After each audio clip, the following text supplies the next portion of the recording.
Silakan Sugi dibuka. Oke. Assalamualaikum warahmatullahi wabarakatuh. Innal hamda wa syukran lillah. Nahmaduhu wa nasta'inuhu wa nastaghfiruh wa na'udzu billahi min syururi anfusina wa min sayyiati a'malina may yahdihillahu fala mudhillalah wa may yudlil fala hadiyalah. Asyhadu an la ilaha illallah wahdahu la syarikalah wa asyhadu anna Muhammadan abduhu wa rasuluh la nabiyya ba'dah. Puji syukur alhamdulillah kepada Allah Subhanahu wa taala yang telah memberi kesempatan kepada kita sehingga kita dapat berjumpa kembali tentunya di Yayasan Society Cakrawala Cemerlang, sebuah yayasan yang menyediakan media berupa Zoom yang insya Allah akan terus kita gunakan untuk menyerukan kebenaran Islam, membongkar budaya busuk kaum kafir dan membentengi umat dari upaya pemurtatan yang terus dilakukan oleh Bani Kunarion. Saudaraku yang dimuliakan Allah dimanapun Anda berada, di kesempatan siang ini kita bersama guru kita Akhi Zuma. Beliau ingin mengajak kita membahas tentang kelahiran manusia mulia, yaitu baginda Nabi Muhammad SAW, di mana pada bulan ini 1400 tahun yang lalu dunia menerima anugerah terbesar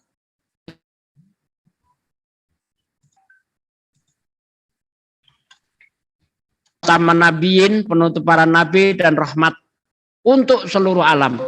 Pada waktu itu kelahiran Rasulullah ditandai dengan padamnya api abadi ya yang disembah oleh kaum Majusi, dan juga hancurnya berhala-berhala di Ka'bah sehingga kakek beliau kaget.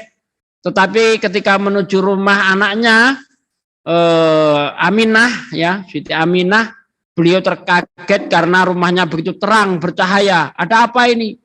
Ternyata lahirnya seorang manusia mulia, manusia yang paling agung, raja di dunia ini. Beliaulah Nabi Muhammad Shallallahu Alaihi Wasallam.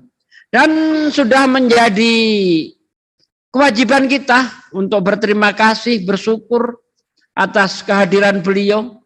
Karena beliaulah manusia satu-satunya yang mampu membawa manusia dari kegelapan menuju pada terang benderang, ila tulumati ila nur, zaman kegelapan jahiliyah.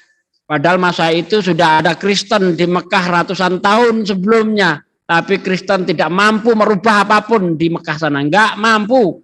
Justru Islam datanglah yang merubah peradaban. Dari bangsa yang barbar, bangsa yang tidak pernah terpandang, ya, bangsa yang dianggap bangsa jahil. Tapi begitu Islam datang, dunia terkejut dan terkaget-kaget karena Arab menjadi bangsa yang cerah, bangsa yang penuh peradaban, ya, bahkan Romawi terkencing-kencing dengan hadirnya Islam, dan alhamdulillah sudah ditaklukkan. Nah, bagaimana untuk ulasan selanjutnya ini saya pasrahkan kepada ahlinya, ya, ini guru kita, Guru Zuma, tafadhol. Baik. Bismillahirrahmanirrahim. Assalamualaikum warahmatullahi wabarakatuh. Waalaikumsalam. Keselamatan atas kita semua, sahabat-sahabat muslim muslimah dimanapun berada, guru-guru saya yang saya hormati di Zoom ZZT. Alhamdulillah menjelang maghrib ya, sejam lagi lah maghrib kurang lebih. Hari ini saya mengajak kepada senior saya, para guru saya yang ada di sini, untuk kemudian sedikit membahas tentang baginda Rasulullah Muhammad SAW yang diceritakan di dalam kitab-kitab terdahulu dan juga di dalam Al-Quranul Karim.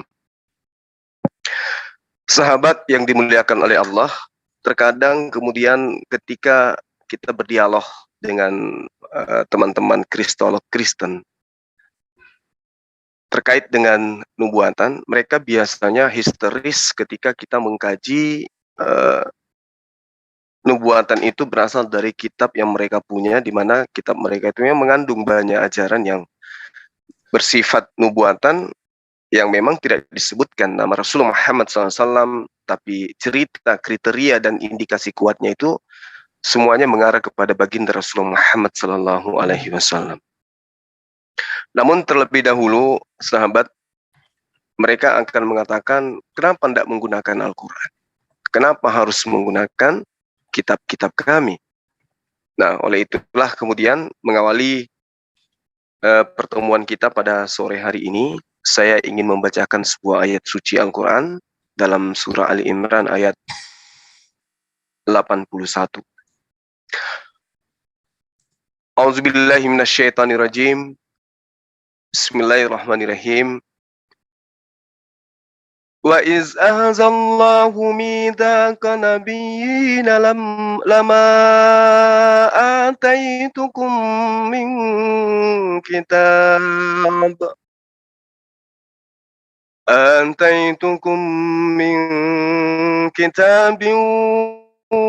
wa hikmatin thumma ja'akum rasulun musaddiq lima ma'akum latu'minunna bihi wa latansurunna qala akrantum wa akhaztum ala dhalikum isrih qalu akrarna qala fashhadu wa ana ma'akum minasyahidin. Jadi di ayat ini para sahabat, Allah mengangkat janji, di mana ketika Allah kemudian mengangkat janji, mengambil perjanjian, mengumpulkan para nabi, lalu kemudian mereka berikrar, mereka berjanji, mereka menyatakan sikap pada masa praeksistensi kenabian. Nah, Allah mengatakan, wa iz ahazallah. Ingatlah ketika Allah mengambil perjanjian dari seluruh para nabi. Jadi ini nggak perlu kita mengkaji tentang baginda Rasulullah Muhammad SAW. Di dalam Al-Quran itu sudah tumpah-tumpah terkait dengan penobatan kemudian dari Allah terkait dengan kenabian beliau. Ingatlah ketika Allah mengambil perjanjian dari para nabi. Sungguh, di situ penekanannya jelas, sungguh, apa yang aku berikan kepadamu berupa kitab dan hikmah, kemudian datang kepadamu seorang rasul yang membenarkan apa yang ada padamu, niscaya kamu akan sungguh-sungguh beriman kepadanya dan kemudian menolongnya. Jadi Allah mengatakan kepada para nabi ini di masa praeksistensi para nabi, kalian aku beri kitab, kalian aku beri hikmat, kemudian setelahnya nanti akan datang kepada kalian seorang rasul, akan datang kepada kalian seorang rasul. Ja'akum rasul. Itu kata Allah. Nah, lalu kemudian Allah mengatakan, apakah kamu mengakui? Apakah kamu mengiyakan? Apakah kalian menerima perjanjianku ini terhadap diri-diri kalian? Para nabi mengatakan, kami mengakui. Lalu Allah berfirman, kalau begitu, saksikanlah wahai para nabi, dan aku menjadi saksi pula bersama dengan kalian. Jadi, sahabat yang dimuliakan oleh Allah, dari ayat ini sangat jelas Allah, atau yang kemudian teman-teman sebut, orang-orang Yahudi sebutkan, Hashem Baruhu, itu telah mengangkat, membuat sebuah perjanjian, di mana perjanjian ini adalah perjanjian agung, ya, perjanjian agung yang dilakukan oleh Allah beserta semua para nabi tanpa terkecuali. Jadi di situ juga ada Yesus, di situ juga ada Nabi Isa alaihissalam hadir di sana. Wahai Isa alaihissalam, apakah kamu mengakui dan menerima perjanjianku terhadap yang demikian itu? Apakah kamu yakini bahwa setelahmu akan datang sosok rasul? Kata Nabi Isa, aku mengakui ya Allah. Maka Allah mengatakan, jika demikian, aku bersama kalian bersaksi tentang itu. Nah, jadi tentang akan datangnya seorang rasul pada masa yang akan datang, di masa praeksistensi ini, ya, Wajib kemudian bagi para nabi itu untuk beriman pada rasul tersebut. Makanya para sahabat ada upaya yang begitu kuat untuk menghilangkan jejak baginda Rasulullah Muhammad sallallahu alaihi wasallam di dalam kitab-kitab terdahulu. Untuk itulah kemudian ada kitab yang kemudian hanya menyisahkan terjemah. Apa alasannya? Ada sesuatu yang disembunyikan yang sangat besar. Apa itu? Eksistensi kenabian baginda Rasul Muhammad SAW yang kemudian disembunyikan. Nah, saya ingin membahas 3 kata di dalam surah Ali Imran ini, para sahabat yang dimuliakan oleh Allah, di mana ini adalah merupakan pijakan dasar kemudian untuk kita ketahui bahwa kalau nabi-nabi terdahulu begitu datang, mereka hanya untuk kaumnya masing-masing. Lalu kemudian mereka memiliki syariat, penebusan dosa dengan cara yang mereka terima dari Allah. Lalu kemudian baginda Rasulullah Muhammad SAW itu tidak kemudian membawa risalah penghapus dosa, ya, penebusan dosa. Tetapi yang dibawa oleh Rasulullah Muhammad SAW adalah penghapusan dosa. Jadi kalau tadi menebus, begitu Rasulullah Muhammad SAW dia tidak menebus dosa, melainkan beliau penghapus dosa. Jadi beliau datang untuk sebagai penghapus dosa. Yang pertama adalah mizak di ayat ini. Ya. Mizak ini kemudian kalau di dalam bahasa Ibrani itu disebut beri trabah. Perjanjian mulia. Perjanjian yang sangat super. Perjanjian yang sangat dahsyat. Jadi sebelum manusia itu dicipta, para nabi dikumpulkan kemudian lalu ditanyai, dibuatkan sebuah perjanjian untuk mereka mengakui akan datangnya sosok manusia yang bernama baginda Rasulullah Muhammad sallallahu alaihi wasallam. Berit Rabah atau mithaq, perjanjian agung. Nah, ketika kemudian Allah Subhanahu wa taala berfirman dengan menggunakan kata mithaq, ini adalah merupakan kunci isyarat betapa luar biasanya perjanjian tersebut. Di mana perjanjian ini adalah meneguhkan kepada kita sebagai umat manusia bahwa perjanjian yang dibuat oleh Allah bersama para nabi, yang mana Allah sendiri yang mengikat bersama dengan nabi-nabinya, bukanlah perjanjian biasa, tapi merupakan perjanjian luar biasa dan perjanjian yang sangat-sangat penting dan serius. Lalu kemudian yang kedua, adanya kata al-nabiyyin. Jadi kata al-nabiyyin ini, ya, kita bisa pahami secara literasi ditujukan kepada semua nabi-nabi seperti yang saya uraikan tadi di awal. Jadi kata al-nabiyyin merupakan nabi-nabi yang dikenal oleh ahli kitab. Mereka yang dikenal oleh orang-orang terdahulu.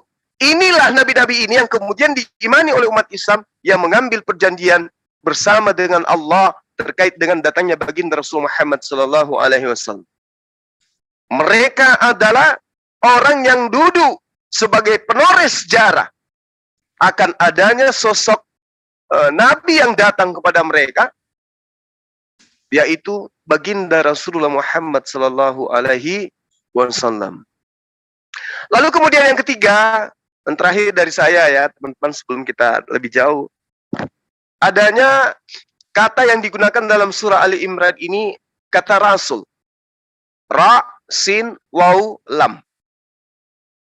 Kita semua tahu kenapa kemudian kita sering melarang orang-orang non-muslim menggunakan kata rasul untuk menobatkan penjual obat yang ada di dalam agama mereka.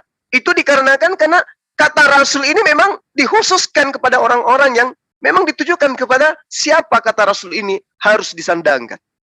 Jadi kata rasul itu kalau di dalam bahasa Ibrani harusnya orang-orang ini sadar, itu disebut saliyah. Sementara penjual obat yang ada di agama mereka itu bukan disebut saliyah, padahal mereka adalah konon ceritanya orang-orang Yahudi, penutur-penutur bahasa Ibrani. Jadi sorry teman-teman.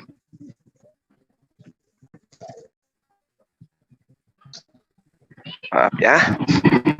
Jadi gini, sedikit lagi terkait dengan Rasul Muhammad SAW, dengan adanya kata Rasul tadi atau saliyah, yang mana kata saliyah ini tidak mungkin dinobatkan kepada para penjual obat, hanya kepada yang memang betul-betul rasul yang ditujukan kepada mereka, maka yang perlu dipahami dari awal yang saya sampaikan, kata rasul dengan kata nabi-nabi dalam ayat 81 surah Ali Imran ini, itu merupakan isyarat yang sangat jelas bahwa kata rasul pada ayat ini merujuk kepada praeksistensi baginda Rasulullah Muhammad sallallahu alaihi wasallam, bukan merujuk kepada eksistensi fisik kemanusiaan yang lahir pada tahun 571 Masehi, tetapi merujuk kepada praeksistensi dia sebagai utusan Allah yang akan menjadi rahmat bagi semesta alam.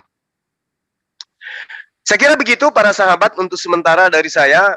Nanti teman-teman bisa kita lihat bagaimana kemudian seorang Tuhan, seorang nabi, kemudian di dalam kitabnya teman Kristen, Markus 12 nomor 35 sampai nomor 36, bagaimana ahli-ahli Torah dapat mengatakan bahwa Mesias adalah anak Daud. Daud sendiri oleh pimpinan Jibril atau malaikat atau Roh Kudus berkata, Tuhan telah berfirman kepada Tuanku, duduklah di sebelah kananku sampai musuh-musuhmu kutaruh di bawah kakimu. Daud sendiri menyebut dia tuannya. Bagaimana mungkin ia anaknya? Markus 12 nomor 35, nomor 36. Sementara Yesus itu diproklamirkan kemudian dia adalah anak Daud. Dia adalah anak Daud. Dia adalah anak Daud. Tuan yang lahir di kota Daud. Dia berasal dari sperma Daud. Roma 1 nomor 3. Sementara Daud sendiri memanggil sang rasul, sang Mesias dengan sebutan Tuan. Ini artinya yang dimaksud Tuan oleh Daud adalah dia yang berasal dari saudara tertua dari eyangnya, yaitu Ismail alaihissalam. Jadi kalau dikatakan siapakah nabi yang sama seperti Musa, raja imam yang kekal, raja damai, hamba Tuhan yang ditunggu-tunggu oleh Bani Israel, yang kemudian dikatakan sebagai Allah yang perkasa, Allah yang kekal. Siapakah dia? Itu sudah pasti bukan Yesus, melainkan dia yang kita peringati hari kelahirannya, baginda Rasulullah Muhammad sallallahu alaihi wasallam. Nanti kita coba untuk mengurai lebih jauh. Silakan teman-teman tambahkan dulu. Sembari saya sedikit cari data-data di Al-Quran yang kemudian seirama dengan apa yang menjadi nubuatan yang kemudian ditunggu oleh Bani Israel dan juga orang-orang Nasara. Demikian sementara, silakan para guru. Terima kasih. Saya, ya Gurunda. Silakan, adikku, silakan. Bismillahirrahmanirrahim. Assalamualaikum warahmatullahi wabarakatuh. Bismillahirrahmanirrahim. Tabarakalladzi nazzalal furqan ala 'abdihi liyakuna lil alamina nadhira. Allahumma shalli wa sallim ala sayyidina wa maulana Muhammadin wa ala alihi wa sahbihi wa baraka wasallam. Rabbi shrah li sadri wa yassir li amri wahlul 'uqdatam min lisani yafqahu qawli, amma ba'd. Baiklah, saya akan cerita sedikit bahwa kita harus memuliakan dan bergembira dengan kelahirannya Rasulullah Sallallahu Alaihi Wasallam yang dilahirkan ya sekarang ini tanggal 12 Rabiul Awal tahun Gajah. Ya. Nah ini jangankan kita, para malaikat, bahkan aras pun terguncang ya, ketika lahirnya Rasulullah. Fahtazal arsu tarabaw wastibashara wazdadal kursi haibatan wa waqara wamtalatis samawati anwara wadajjatil malaikatu tahlila wa tamjida wa istighfara walam tazal ummuhu tara anwa'an min fakhrihi wa fatlih ila nihayati tamami hamlih falamma stadda biha talqa bi inni rabbil khalq wada'atil habibah sallallahu alaihi wasallam syajidan syakiran hamidan ka'annahu al-badru fi tamami ya. Nah di situ apa artinya? Bahwa maka aras pun berguncang penuh sukacita dan riang gembira. Sementara itu kursi Allah bertambah wibawa dan tenang.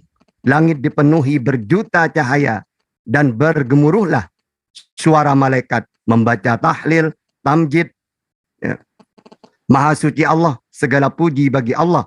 Tanda Tuhan tiada Tuhan selain Allah. Allah Maha Besar dan Sang Ibunda tiada henti melihat bermacam tanda kemegahan dan keistimewaan sang janin hingga sempurnalah masa kandungannya. Maka ketika sang bunda telah merasa kesakitan, dengan izin Tuhan sang pencipta makhluk, lahirlah kekasih Allah Muhammad sallallahu alaihi wasallam dalam keadaan bersujud, bersyukur dan memuji dengan wajah sempurna laksana purnama. Nah, itu ya. Terus juga termasuk kelahiran Rasulullah ya ditandakan sebagaimana yang tadi dijelaskan oleh Ustadz Sugi, bahwa dengan lahirnya saja itu sudah luar biasa. Ya, kekufuran sudah berkurang di dunia ini.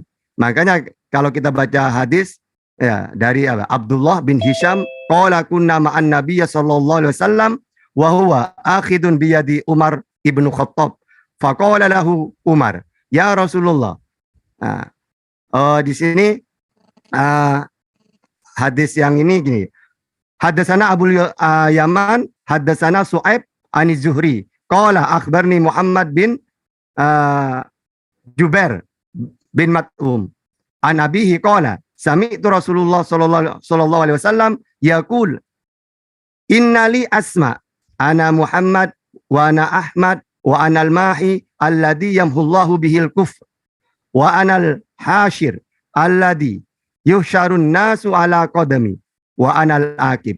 Telah menceritakan kepada kami Abu Yaman, telah menceritakan kepada kami Syu'aib dari Az-Zuhri yang mengatakan bahwa telah menceritakan kepadaku Muhammad ibnu Jubair bin Mat'um dari ayahnya yang mengatakan bahwa ia pernah mendengar Rasulullah sallallahu alaihi wasallam bersabda, sesungguhnya aku mempunyai banyak nama, akulah Muhammad, akulah Ahmad, akulah penghapus yang melaluiku Allah menghapus kekufuran, dan akulah penggiring yang semua umat manusia digiring di atas kakiku, dan akulah penggiring. Nah, ini yang tertarik aku di sini.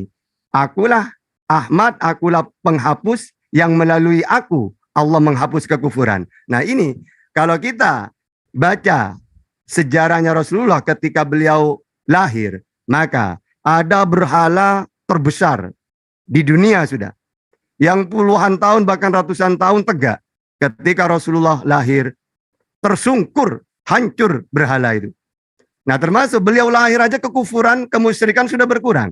Juga di Majusi, ya, itu ada api yang tak pernah padam, ratusan tahun. Tapi ketika lahirnya Rasulullah, maka api itu padam. Berarti benar bahwa melalui aku Allah menghapus kekufuran. Bukan hanya dakwahnya. Beliau lahir aja kekufuran udah banyak berhala-berhala yang runtuh. Bahkan penyembah api, apinya padam. Nah, sehingga dari cerita-cerita ini, dari sejarah, dari hadis, maka wajib kita mencintai Rasulullah.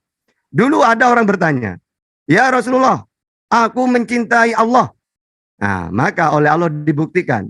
Maka turun ayat. Bukan hanya cinta kepada Allah. Sehingga turun ayat. Qul in kuntum tuhibbunallaha fattabi'uni yuhibbukumullah. Jika kalian benar-benar mencintai Allah. Karena orang itu tadi, ya Rasulullah aku mencintai Allah. Akhirnya turun ini, ayat ini.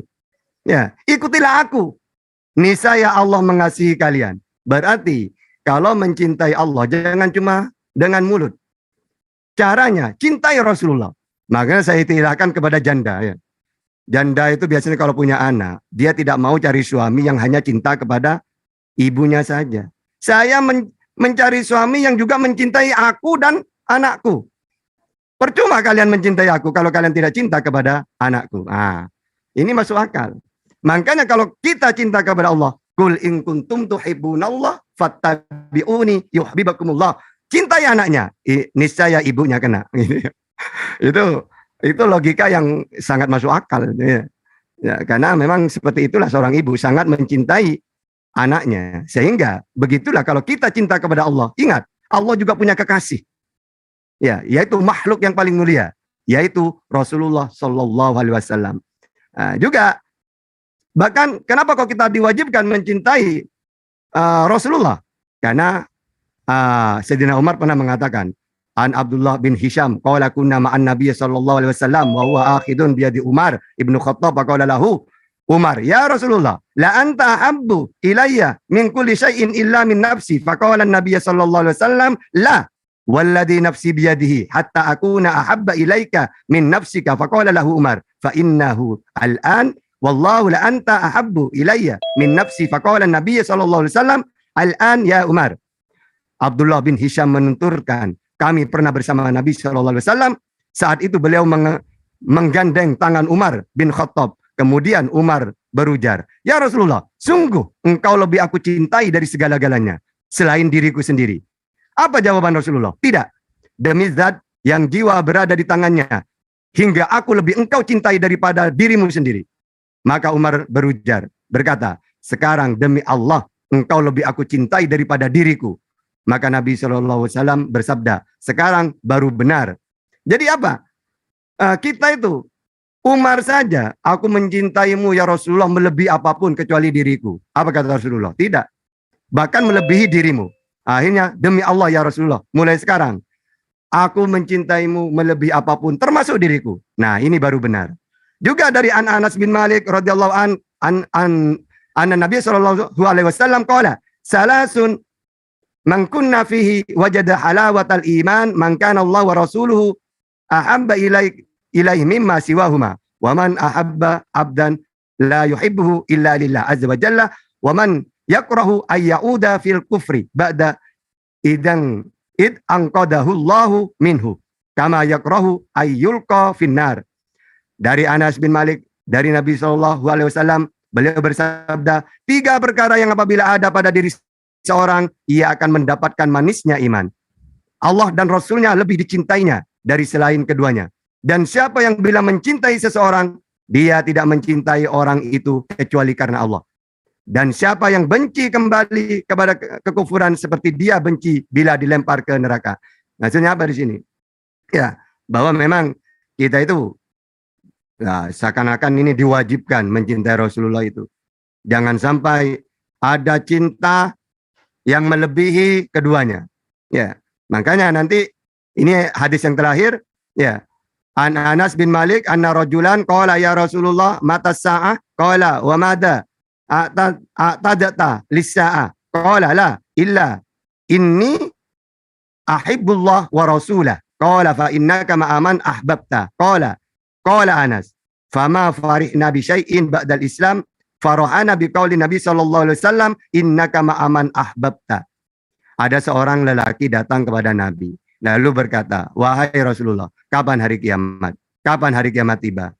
Langsung beliau tanya balik kepadanya, apa yang sudah kamu persiapkan untuk menghadapi hari kiamat?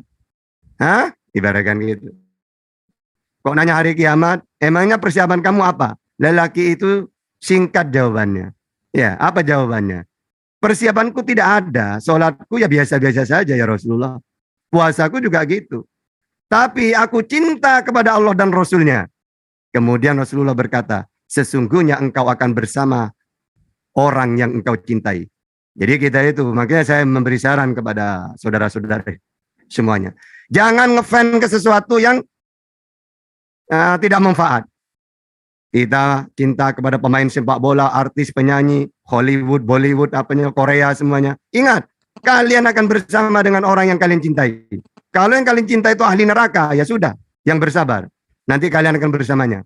Tapi kalau cinta kepada Rasulullah, ingat, Rasulullah itu ahli surga. Bahkan manusia manapun tidak akan masuk surga sebelum Rasulullah masuk duluan.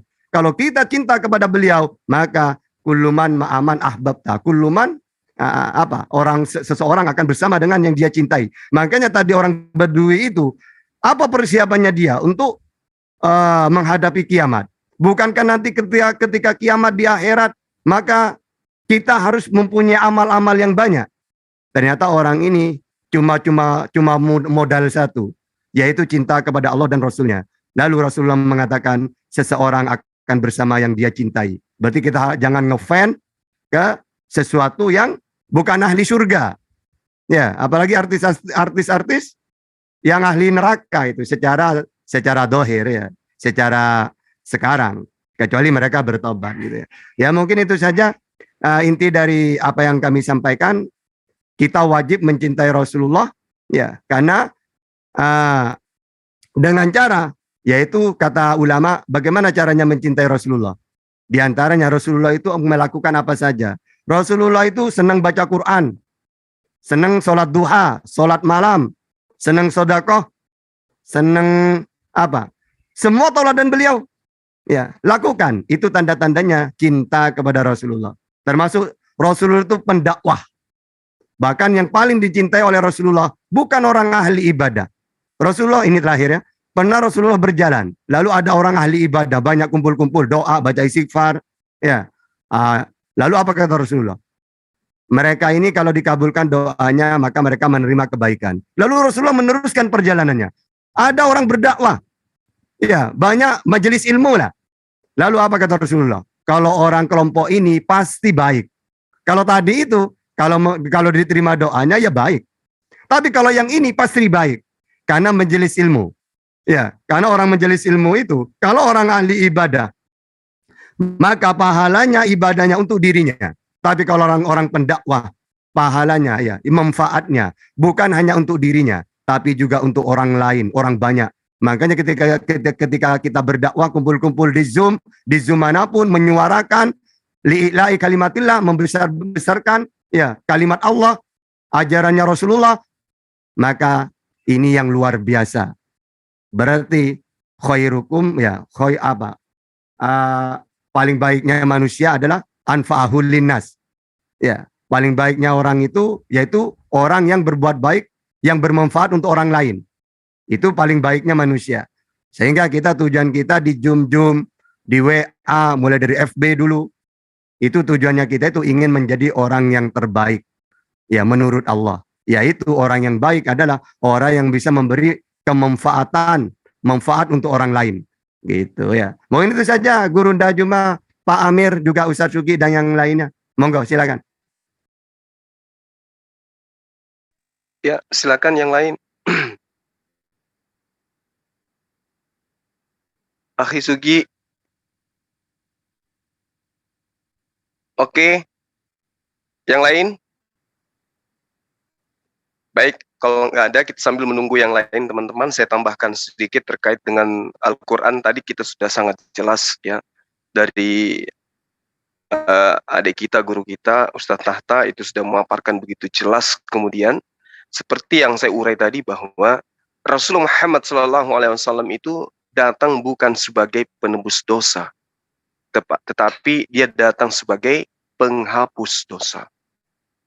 Nah, ini perlu diurai nanti di sesi yang akan datang atau di dialog-dialog berikutnya dengan teman-teman Kristen, bahwa baginda Rasulullah Muhammad SAW itu kedatangannya kemudian jelas untuk menghapus dosa dunia, bukan menebus, tapi menghapus dosa dunia. Nah, sekarang kita melihat bagaimana kemudian di dalam ajaran teman-teman Kristen dikatakan di dalam di dalam Yohanes 8 nomor 58 ya teman-teman. Di situ dikatakan sebelum Abraham jadi aku telah ada. Ini dijadikan sebagai acuan teman-teman Kristen kemudian untuk menuhankan anak Maria.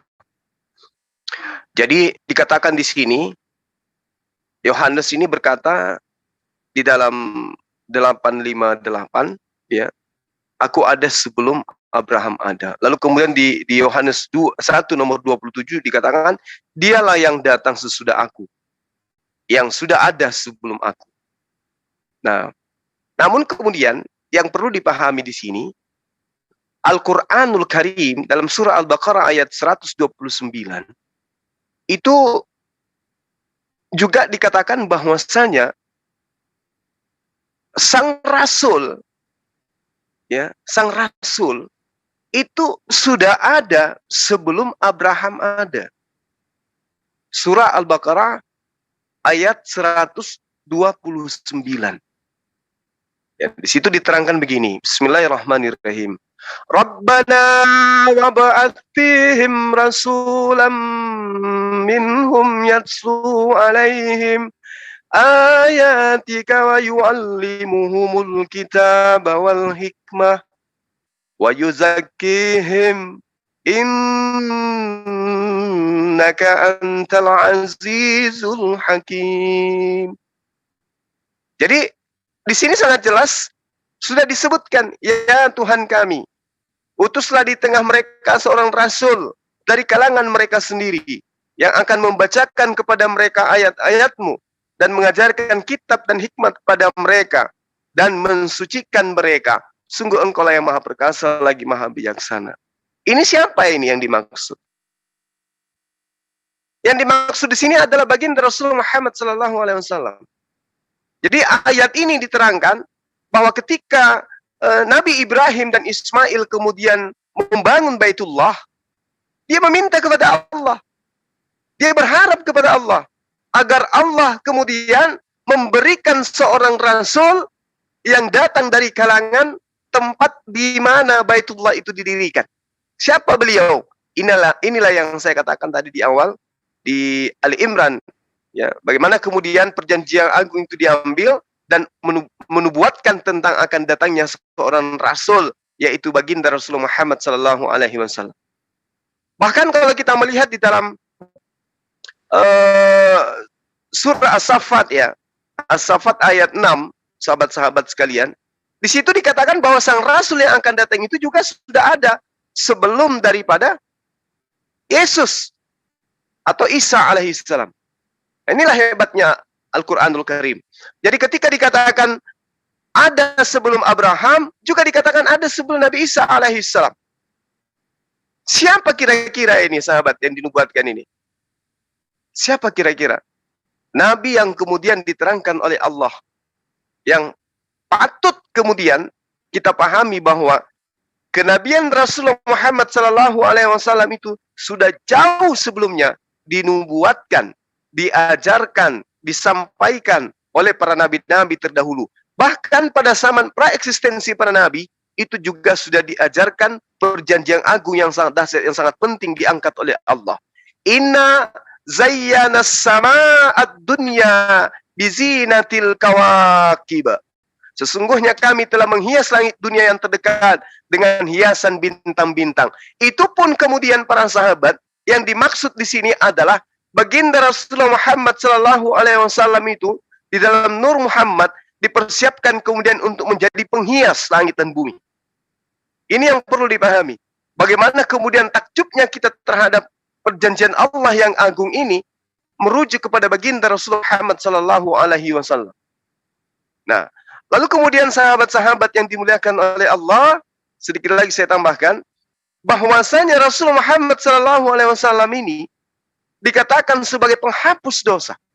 Coba, kalau yang kemarin kita disampaikan oleh teman-teman kita dari seberang, mereka harus membunuh hewan dan seterusnya.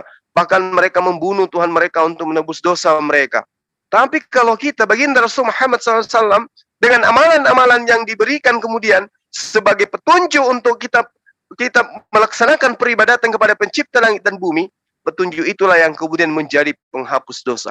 Amalan-amalan kita inilah yang kemudian menjadi penghapus dosa-dosa kita. Nah, ini yang saya katakan kepada para sahabat bahwa kedudukan daripada khataman nabiyin baginda Rasulullah Muhammad SAW itu sudah sangat jelas di dalam pengajaran Al-Quranul Karim bahwa umat Islam itu semuanya akan masuk ke dalam surga apabila teman-teman muslim dan muslimah ini menjamin baginda Rasulullah Muhammad SAW dengan 6 perkara. Saya kira begitu ya teman-teman. Nah sekarang kalau kita melihat bagaimana kemudian Nabi Musa alaihissalam itu adalah seorang manusia yang normal. Beliau memiliki ayah dan ibu. Lalu kemudian baginda Rasulullah Muhammad SAW juga itu sama. Memiliki ayah dan ibu. Berarti nubuatan yang dikatakan oleh teman-teman Kristen kemudian bahwa yang lebih pas duduk sebagai nabi seperti Musa itu adalah yang mereka sebut Yesus. Masya Allah. Justru yang terbalik kemudian yang ada di lapangan faktanya baginda Rasulullah Muhammad SAW. 100% dikatakan Nabi yang dijanjikan itu adalah wahyu firman Allah. Jadi pada mulut Rasulullah Muhammad SAW itu 100% firman Allah, kalam Allah ditaruh di dalam mulutnya kemudian.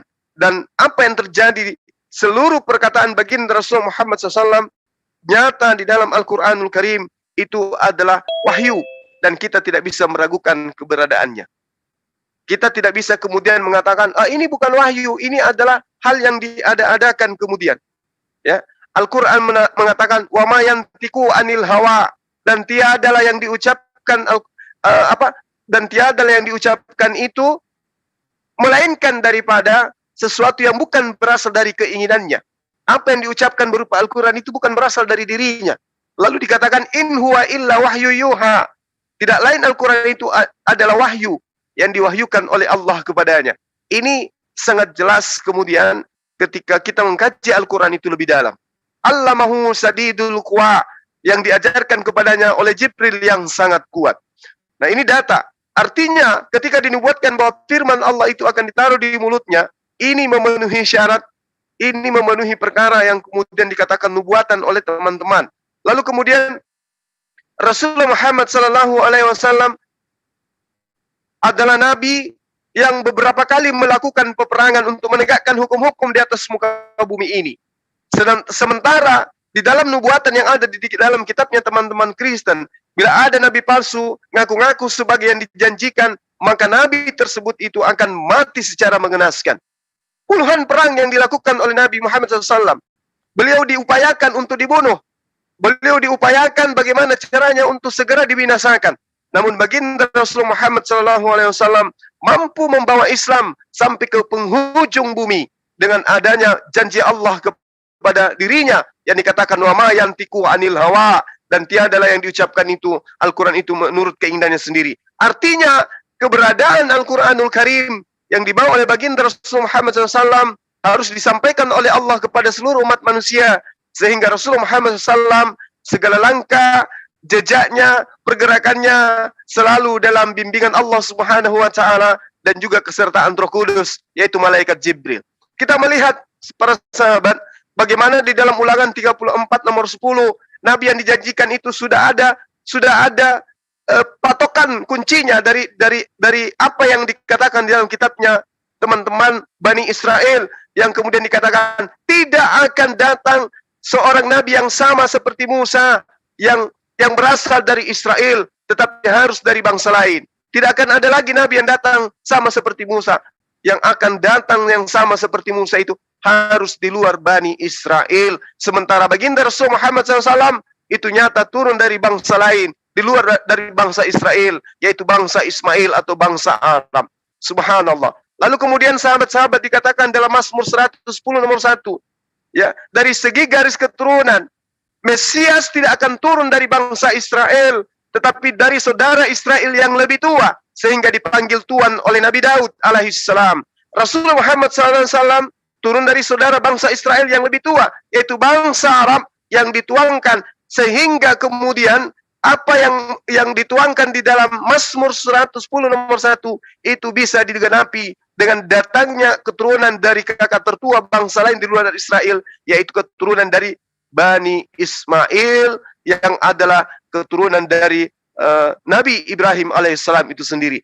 Jadi nubuatan ini hanya cocok bagi Rasulullah Muhammad SAW. Lalu kemudian diceritakan dalam kitabnya orang-orang Yahudi, Mesias yang mereka tunggu adalah pemimpin. Dia adalah pemimpin pemerintahan. Dia adalah pemimpin wilayah. Dia adalah pemimpin dari suatu kelompok besar, memiliki negara, memiliki rakyat, memiliki bangsa, memiliki tentara, memiliki pasukan militer, memiliki kekuatan dan seterusnya. Yang pada intinya ketika dia datang sang Mesias, memiliki sistem pemerintahan, memiliki sistem pemerintahan dan juga sistem yang harus ditegakkan kepada bangsa-bangsa. Dan itu tiada lain dan tiada bukan adalah baginda Rasulullah Muhammad SAW. Beliau membawa panji kepemimpinan, beliau membawa kriteria pemerintahan, memiliki negara yang berdaulat, memiliki rakyat, memiliki tentara dan seterusnya. Sangat cocok daripada apa yang diterangkan oleh Allah di dalam Al-Quranul Karim surah Asy-Syura ayat 52. Lalu kemudian para sahabat dikatakan, Mesias itu bersama dengan bangsa dan tentaranya berperang. Dia akan turun ke lapangan. Dia bersama dengan Allah, bersama malaikat-malaikat Allah, akan diberi kekuatan kepadanya untuk menegakkan kalimat tauhid la ilaha illallah kepada bangsa lain. Dia akan menang. Musuh-musuhnya akan bertumpu di kakinya. Dan ini hanya bisa digenapi oleh baginda Rasulullah Muhammad sallallahu alaihi wasallam. Puluhan kali baginda Rasulullah Muhammad sallam bersama rakyatnya, bersama tentaranya, bersama pasukannya, berperang. Dan apa endingnya? Beliau menang dalam penaklukan Mekah. Musuh hingga bertumpu di kakinya. Tapi apa kata Muhammad SAW, para sahabat? Kalian semua bebas. Kalian tidak hidup di dalam perbudakan. Kalian silakan merdeka. Kalian silakan tunduk kepada pemerintahan yang akan dibawa kepada kalian untuk membawa semuanya kepada keadilan dan kesejahteraan. Ini yang dibawa oleh baginda Rasulullah Muhammad SAW. Lalu kemudian, kalau kita lihat di dalam pengajaran yang ada di dalam kitabnya teman-teman Yahudi, di Mazmur 110 nomor Mazmur 10 nomor 6 diterangkan bagaimana kemudian Mesias ini wajib hukumnya apapun yang terkait dengan dirinya itu mencakup kepada bangsa-bangsa, mencakup kepada hal yang universal. Dan Rasulullah Muhammad SAW di dalam pengajarannya kepada kita jelas di dalam Al-Quran dikatakan, wa ma arsalnaka illa rahmatan lil alamin, dan kami tidak mengutus engkau wahai Muhammad melainkan untuk menjadi rahmat bagi seluruh alam semesta. Ini berkesesuaian dengan nubuatan Mesias yang datangnya mencakup seluruh aspek yang universal terhadap seluruh bangsa di atas muka bumi ini yang tertuang di dalam Mazmur 110 nomor 6. Ini fakta.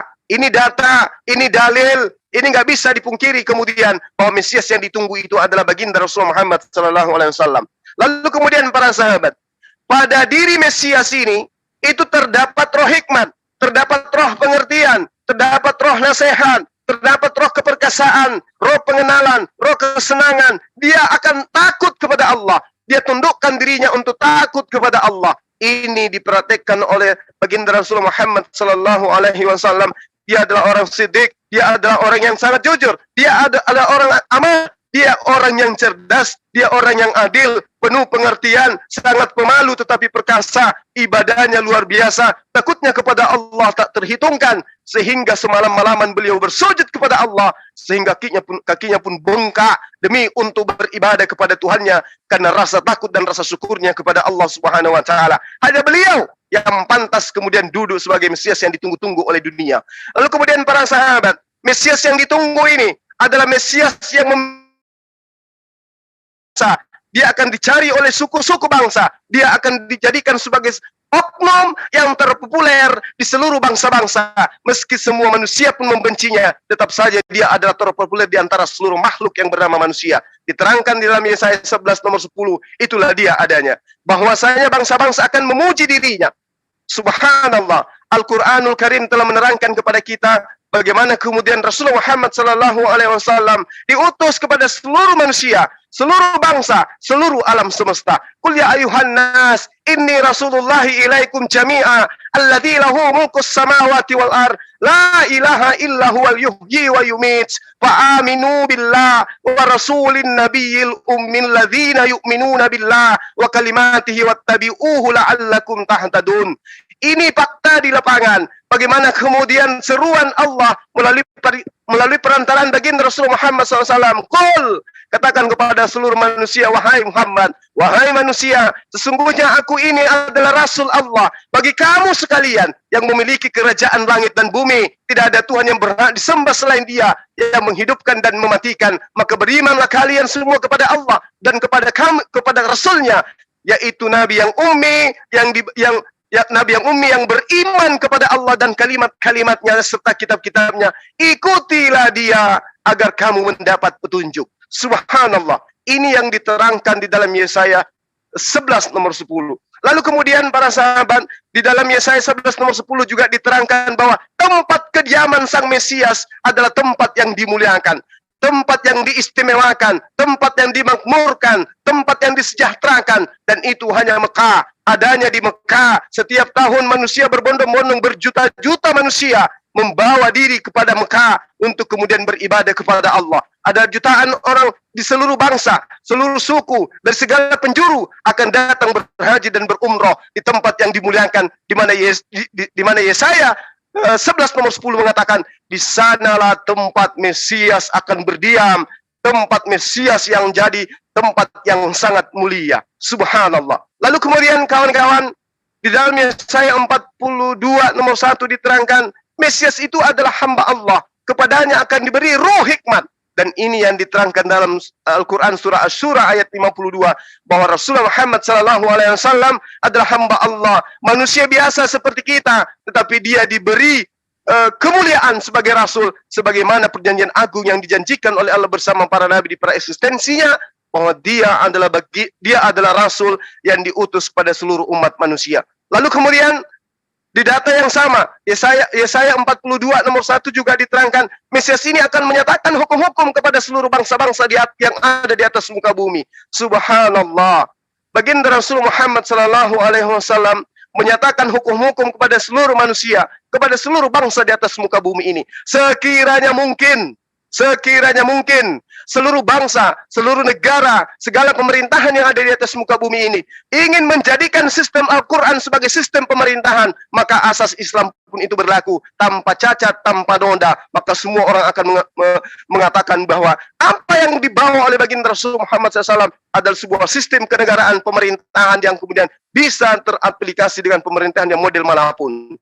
Subhanallah. Lalu kemudian sedikit lagi para sahabat, di dalam Yesaya 42 nomor 3 sampai 4 juga diterangkan bahwasanya Mesias dengan setia akan menyatakan hukum-hukum ini. Dia tidak akan kalah, dia tidak akan terkulai, dia tidak akan dimusnahkan oleh musuhnya. Mesias tidak akan menjadi pudar, tidak akan patah terkulai sampai ia menyatakan hukum di atas muka bumi secara sempurna. Segala pulau, segala danau, segala kota, segala desa itu sangat mengharapkan pengajaran dari dirinya. Baginda Rasulullah Muhammad sallallahu alaihi wasallam, seperti yang saya terangkan tadi para sahabat sekalian, beliau mengajarkan kemudian Al-Qur'anul Karim. Sebagaimana yang kita lihat di dalam surah Al-Maidah ayat 3, apa yang dikatakan oleh Allah Subhanahu wa taala di dalamnya. Pada hari ini orang-orang kufur, orang-orang kafir telah berputus asa untuk mengalahkan agamamu, wahai Muhammad. Oleh karena itu, janganlah kamu takut kepada mereka, tetapi takutlah kepada aku. Pada hari ini aku telah sempurnakan agamamu untukmu, dan aku telah cukupkan nikmatku bagimu, dan telah aku ridai Islam sebagai agamamu. Tetapi barang siapa terpaksa karena lapar, bukan karena ia ingin berbuat dosa, maka sungguh Allah Maha Pengampun lagi Maha Penyayang. Ini terkait dengan syariat dan ajaran tauhid yang dibawa oleh Rasulullah Muhammad SAW tentang makanan-makanan yang diharamkan dan juga makanan yang dihalalkan untuk orang Islam, untuk umat baginda Rasulullah Muhammad SAW yang lain daripada syariat yang dibawa oleh para nabi. Terakhir dari saya, para sahabat yang dimuliakan oleh Allah, guru-guru saya yang ada di Zoom ZTC ini, Mesias ini dibentuk oleh Allah. Mesias ini dibentuk sebagai maksud menyelamatkan, sebagai maksud untuk menghapuskan dosa, menjadi perjanjian bagi umat manusia, menjadi terang untuk bangsa-bangsa yang ada di atas muka bumi, sebagaimana yang ada di dalam Yesaya 42 nomor 6. Kita lihat bagaimana baginda Rasulullah Muhammad SAW kemudian. Dia adalah manusia yang dibentuk, dia bukan Tuhan kemudian. Dia adalah makhluk yang dibentuk oleh Allah. Jadi yang dikatakan di dalam Yesaya 42 nomor 6, yang dimaksud Mesias adalah makhluk yang dibentuk. Oleh karena itulah kemudian baginda Rasul Muhammad SAW dibentuk. Jadi Mesias itu bukan Tuhan.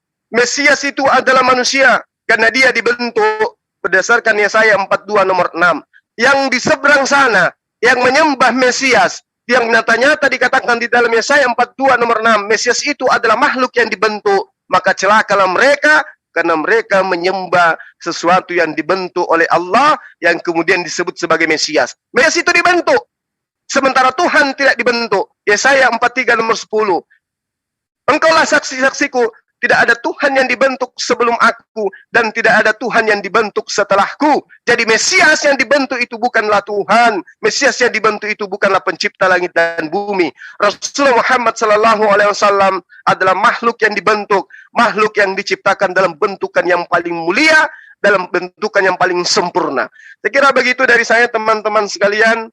Perlu kita pahami bahwa Mesias yang ditunggu-tunggu oleh dunia adalah baginda Rasulullah Muhammad SAW. Jelas bagi kita, Mesias itu adalah Raja Damai, Raja Imam. Dia adalah Raja yang salam, Raja keselamatan, hamba Allah, Imam Allah untuk selama-lamanya. Nabi yang dijanjikan pada kita melalui perantaraan para Nabi, tak lain dan tidak bukan Allah baginda Rasulullah Muhammad SAW. Saya kira begitu sebagai penutup dari saya, para sahabat, para guru yang ada di sini, bahwasanya hari momentum Maulid baginda Rasulullah Muhammad SAW ada merupakan momentum yang sangat akurat untuk kita sampaikan kepada umat Islam dimanapun berada, bahwa Mesias yang digaung-gaungkan oleh para nabi di buku-buku terdahulu yang tersisahkan hanya terjemahnya, itu adalah baginda Rasulullah Muhammad SAW. Mesias yang ditunggu oleh Bani Israel adalah baginda Rasulullah Muhammad SAW yang sudah datang di tengah-tengah mereka, tapi lagi-lagi ditolak oleh mereka. Akhir kalam, subhanakallahumma wa bihamdi, asyhadu an la ilaha illa anta astaghfiruka wa atubu ilaik. Wassalamualaikum warahmatullahi wabarakatuh. Salam tauhid, salam satu akidah untuk rekan-rekan sekalian. Allahu Akbar. Silakan para guru yang ingin menambahkan.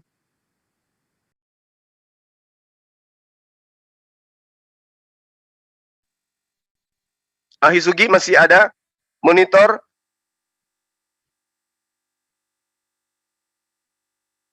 Ustadz Husaiman nggak ada ya? Dr. Husaiman nggak ada ya? Oke, kalau tidak ada yang ingin menambahkan teman-teman sekalian, mungkin Uhti stonya bisa ditutup, Uhti. Konten kita ditutup. Ya, maaf tadi baru saja sholat asar. Silakan. Ya. Tambahkan. Aduh. Oke, saudaraku sekalian ya, saya diminta untuk menambahkan. Kalau kita lihat di dalam kitab perjanjian lama ya, bukan berarti kita itu ngemis-ngemis kitab mereka, bukan, tapi ini hanya sekedar pengetahuan saja bahwa di situ saya menemukan fakta yang tidak terbantah di mana dalam Ulangan 18 ayat 19. Di situ dikatakan siapa yang tidak mengikuti, siapa yang tidak mendengarkan firmanku yang diucapkan Nabi itu demi namaku, maka dia akan aku minta pertanggungjawaban. Di situ sangat jelas sekali ada kata demi namaku.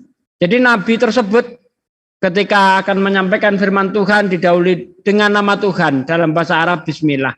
Ini tidak terjadi pada Nabi siapapun, saudaraku sekalian. Ini hanya terjadi pada Nabi Muhammad SAW. Di mana ketika Rasulullah menyampaikan firman Allah kepada sahabat-sahabatnya, Nabi Muhammad selalu mengawali dengan Bismillahirrahmanirrahim, kecuali surah At-Taubah itu didahului dengan ta'awud. A'udzubillahi minasyaitonirrajim tanpa bismillah. Tapi seluruh surat selain surah At-Taubah didahului dengan bismillah.